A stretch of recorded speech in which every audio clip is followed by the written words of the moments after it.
Le lycée Hort de Salamé, dans le nord d'Israël. Un établissement technologique fréquenté exclusivement par la communauté bédouine. L'école accueille à titre expérimental le programme Salamé.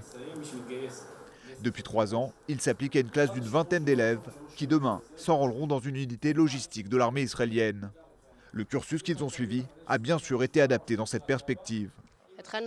Depuis la seconde, on suit une vraie formation professionnelle. Il y a un officier appartenant au corps logistique qui nous accompagne depuis toutes ces années.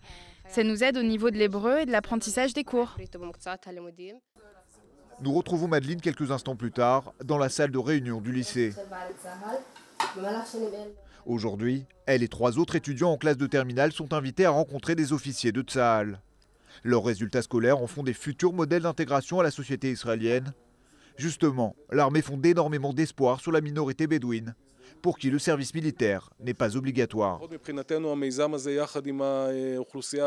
Ce programme revêt une importance capitale à la fois pour nous en tant que société israélienne, mais aussi pour la population bédouine en termes d'intégration dans ce pays, en termes d'égalité des droits et des devoirs. Nous avons à l'esprit d'élargir ce programme et d'ouvrir de nouvelles classes.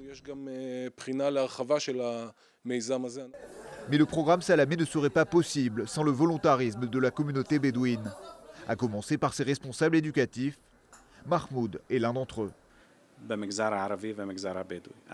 Au sein de la minorité arabe, nous sommes des précurseurs. Il n'y a eu aucune opposition des parents à ce plan. La présentation du projet a été très bien reçue. Aujourd'hui, il y a un nombre croissant d'élèves qui demandent à rentrer dans ce genre de classe et ça me donne pleine satisfaction. Les quelques 200 000 Bédouins qui peuplent Israël, de la Galilée jusqu'au désert du Negev, cherchent aujourd'hui une meilleure intégration pour surmonter leurs difficultés socio-économiques. Tsahal leur offre un premier levier. Qui sait s'il servira un jour à l'ensemble du secteur arabe israélien.